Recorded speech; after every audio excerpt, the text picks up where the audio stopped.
नमस्कार, आप देख रहे हैं खबर अब तक। मैं हूं सुचिस्मिता। आइए रुक करते हैं अब तक की सुर्खियों की ओर। धनबाद में मैट्रिक इंटर परीक्षा को लेकर सख्ती, कदाचार पर प्रशासन अलर्ट।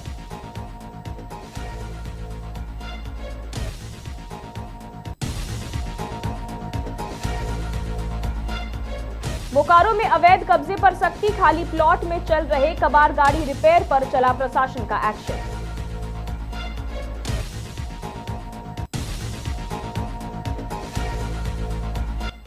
हजारीबाग में अवैध शराब तस्करी नाकाम, 650 लीटर स्पिरिट जब्त।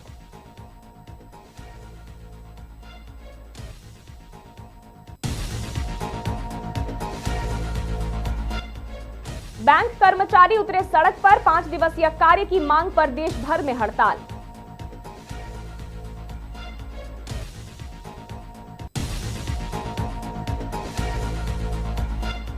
दुर्गापुर में पत्नी की हत्या का सनसनीखेज मामला, कंकाल बरामद, पति गिरफ्तार।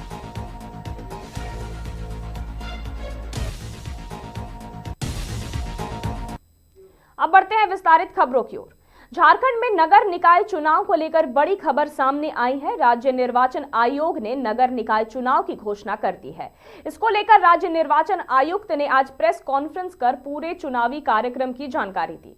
घोषित कार्यक्रम के अनुसार राज्य में नगर निकाय चुनाव 23 फरवरी को होने वाला है। वहीं उम्मीदवारों के लिए 29 जनवरी से 4 फरवरी तक नामांकन दाखिल करने का मौका होगा। नामांकन पत्रों की जांच 5 फरवरी को की जाएगी, जबकि 6 फरवरी को उम्मीदवार अपना नाम वापस ले सकेंगे। इसके बाद 7 फरवरी को उम्मीदवारों को चुनाव चिन्ह आवंटित किए जाएंगे।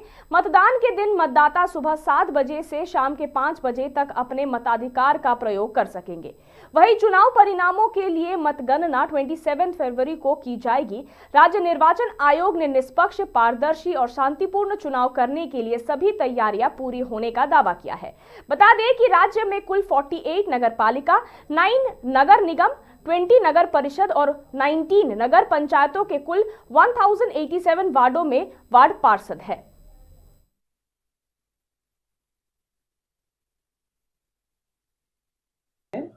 इसका तिथिवार मैं बताना चाहूंगी कि कल यानी 28 जनवरी 2026 को जिला निर्वाचन पदाधिकारी जो संबंधित नगर पालिका से संबंधित है, वो प्रपत्र 5 में निर्वाचन की सूचना प्रकाशित करेंगे।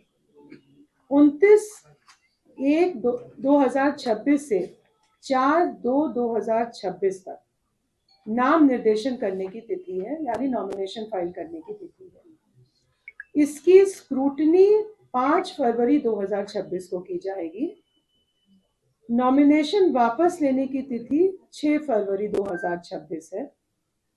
निर्वाचन प्रतीक आवंटन की तिथि 7 फरवरी है। सिंबल अलॉटमेंट 7 फरवरी को किया जाएगा। और अगर निर्विरोध निर्वाचन नहीं होता है तो मतदान की तिथि 23 फरवरी 2026 होगी और मतदान की अवधि होगी प्रातः 7 बजे से अपराह्न 5 बजे तक। मतगणना की तिथि 27 फरवरी 2026 को होगी। तो ये पूरी प्रक्रिया 28 जनवरी 2026 से प्रारंभ होकर 27 फरवरी 2026 तक समाप्त हो जाएगी। धनबाद में मैट्रिक और इंटरमीडिएट परीक्षा को कदाचार मुक्त कराने को लेकर जिला प्रशासन पूरी तरह अलर्ट मोड में है। न्यू टाउन हॉल में मजिस्ट्रेट और पुलिस पदाधिकारियों की जिला स्तरीय बैठक हुई। इस बैठक में DDC, SDM law and order, अनुमंडल पदाधिकारी, सिटी एसपी और जिला शिक्षा पदाधिकारी मौजूद रहे। बैठक में सभी परीक्षा केंद्रों पर सीसीटीवी कैमरों को पूरी तरह फंक्शनल रखने का निर्देश दिए गए।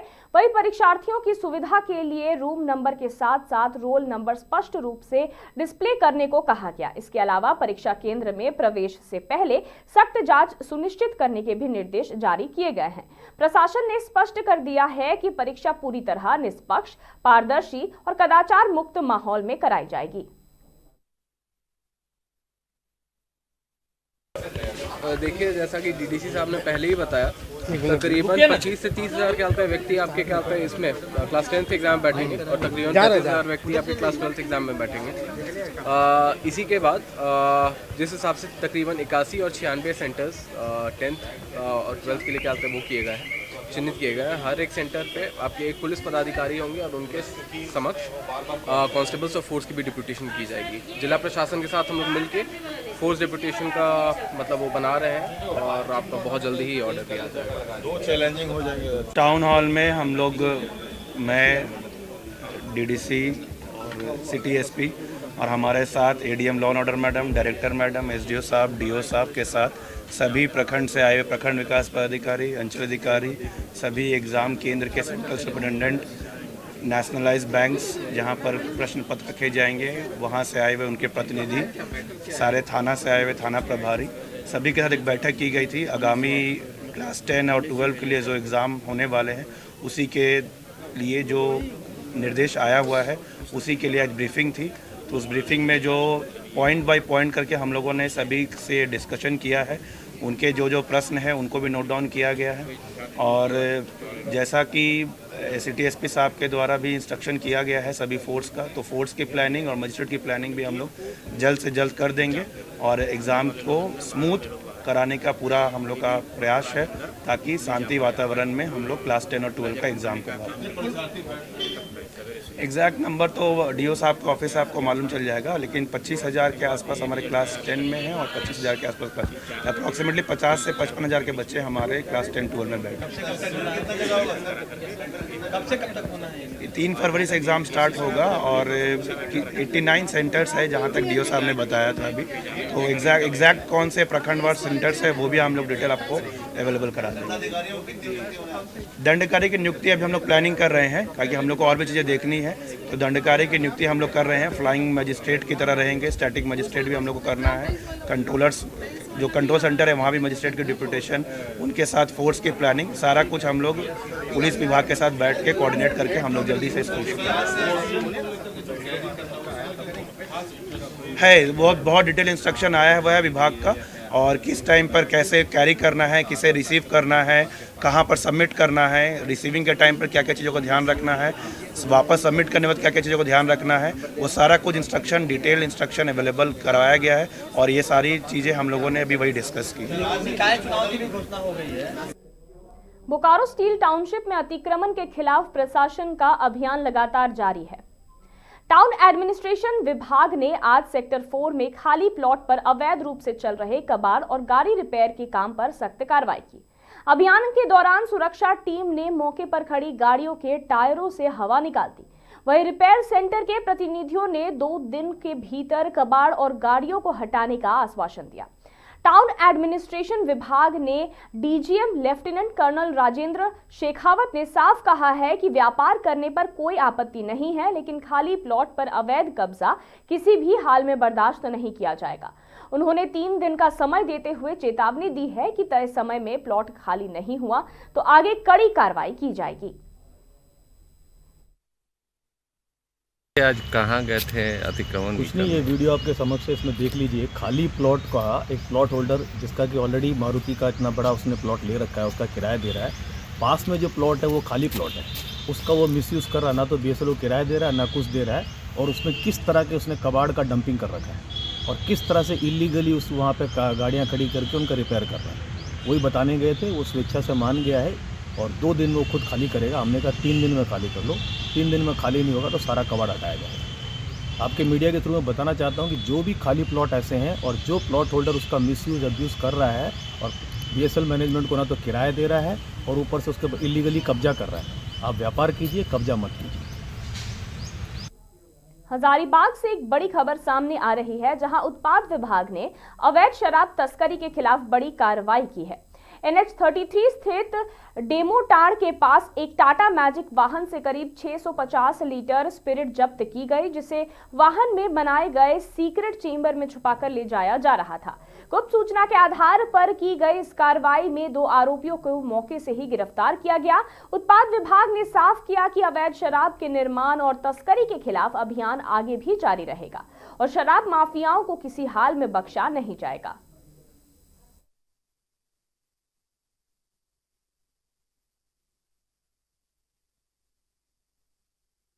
एक गाड़ी की तलाशी ली और जिसमें एक पिकअप वैन था और जिसमें एक नीचे में एक डाला के नीचे एक गुप्त जगह बनाया हुआ था, जिसमें जर्किन में स्प्रिट हम लोगों को 640 लीटर बरामद हुआ। हमारी सूचना के आधार पर यह कार्रवाई की गई और उस गाड़ी में से हम लोगों को 2 व्यक्ति को भी गिरफ्तार किया। एक मुकेश प्रजापति जो वाहन चालक था और दूसरा देवेंद्र कुमार दांगी। हम दोनों को हम लोगों ने उत्पाद अधिनियम की धारा के तहत गिरफ्तार करके जेल भेज दिया है और बरामद स्प्रिट का उपयोग मुख्यतः शराब बनाने के कार्य में किया जाता है, अवैध शराब बनाने के कार्य में। तो अवैध शराब के कारोबार के प्रति हम लोग के विरुद्ध हम लोग लगातार कार्रवाई कर रहे हैं और कारगर कार्रवाई करेंगे। भविष्य में भी हमारा यह अभियान निरंतर जारी रहेगा। अवैध शराब को निर्माण, बिक्री एवं इसका भंडारण कहीं भी हो तो आम जनता से अपील है कि इसकी सूचना विभाग को दें और हम लोग उनकी सूचना को गोपनीय रखेंगे और इसके विरुद्ध सख्त से सख्त कार्रवाई करेंगे। देश भर के बैंकों में आज कामकाज ठप रहा। यूएफबीयू के आह्वान पर बैंक कर्मचारी और अधिकारी देशव्यापी हड़ताल पर रहे। हड़ताल की एक सूत्री मांग है सप्ताह में 5 दिवसीय कार्य प्रणाली यानी HL5 वर्किंग डेज को लागू किया जाए। कर्मचारियों का कहना है कि सरकार और प्रबंधन की ओर से पहले आश्वासन दिया गया था, लेकिन अब तक उस पर अमल नहीं हुआ। इसके विरोध में बैंक कर्मियों और अधिकारियों ने एकजुट होकर प्रदर्शन किया।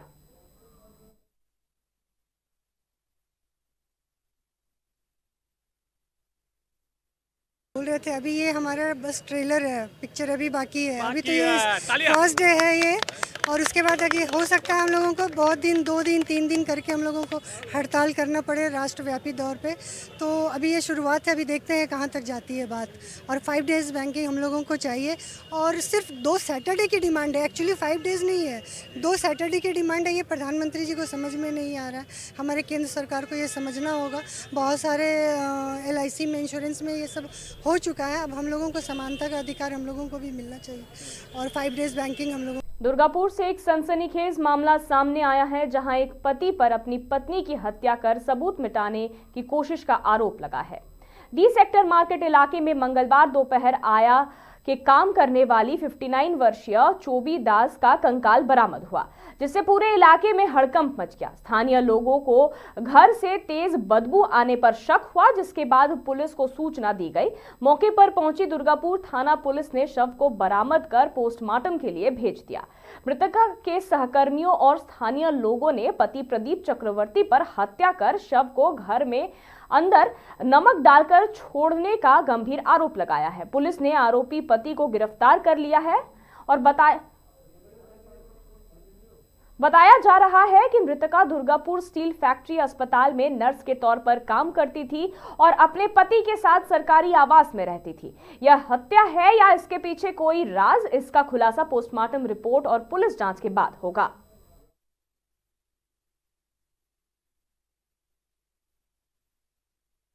আপনি জানলেন কবে? জানলাম তো এখন। কি জানলেন, কিভাবে জানলেন? বডিটা ওদের ঘরে পাওয়া গেছে, এনার ঘরে পাওয়া গেছে। এই ভদ্রলোকের ঘরে এখান থেকে কেউ বন্ধ হয়েছে, খবর দিয়েছে, তবে আপনারা জানলেন কিভাবে? আমরা এখন এই রিসেপ্টর থেকে খবর গেছে, খবর কেউ দিয়েছে যে এই ঘরে একটা বডি পাওয়া গেছে। কি বডি না নষ্ট একটা বডি আছে। কি নাম আপনার? আমার নাম করুণা বায়ান। पांडेश्वर विधानसभा क्षेत्र में विकास की रफ्तार एक बार फिर तेज होती नजर आ रही है। दुर्गापुर फरीदपुर ब्लॉक के गोगला पंचायत इलाके में मधईपुर कोलियारी में पंशीउली गांव तक बनने वाली 1.5 किलोमीटर लंबी सड़क का शिलान्यास किया गया। इस सड़क के निर्माण पर करीब 1 करोड़ 25 लाख रुपए से ज्यादा की लागत आई है। शिलान्यास कार्यक्रम में पांडेश्वर के विधायक नरेंद्र नाथ चक्रवर्ती मौजूद रहे। एमएलए ने कहा कि यह सड़क लंबे समय से इलाके के लोगों की मांग थी और इससे दूर दराज के ग्रामीण इलाकों को बड़ी राहत मिलेगी। साथ ही उन्होंने विपक्षी बीजेपी पर निशाना साधते हुए कहा कि पांडेश्वर में विकास का सिलसिला लगातार जारी है और यह सड़क उसी का प्रमाण है। পান্ডেশ্বরের উন্নয়ন নিয়ে কি বলবেন? এই যে একটা গ্রামাঞ্চলের মতো জায়গায় আপনার 1 কোটি 25 লক্ষ টাকার মতো রাস্তা উদ্বোধন, কি বলবেন বলুন, এর নাম মমতা বন্দ্যোপাধ্যায়।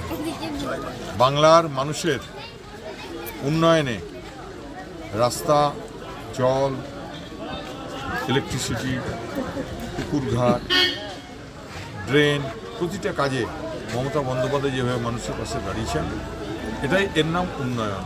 বাংলার মানুষ তাকে উপভোগ করছে। বিরোধীরা বলছে 1500 কোনো কাজ হয়নি। যে বিরোধী বলছে তাদের একটা লিস্ট করে দেবেন, তাদের চোখে নেবা হয়েছে, ওই ছানি বলে যেটা, সেটা काटिए देते हैं।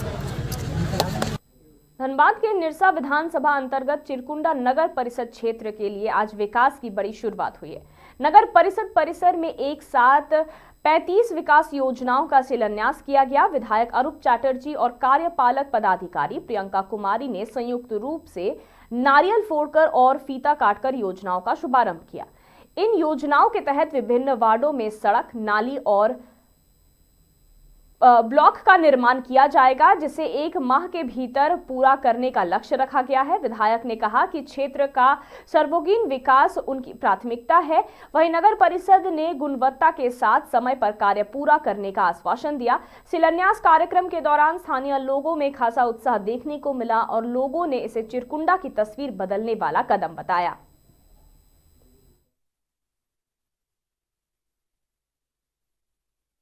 नहीं, देखिए ढेर सारी छोटी छोटी योजनाएं जो विभिन्न चिरकुंडा के विभिन्न वार्डों में काम होने वाली है, जैसे रोड है, पीसीसी है, आपकी ट्रेन्स वगैरह सारे हैं।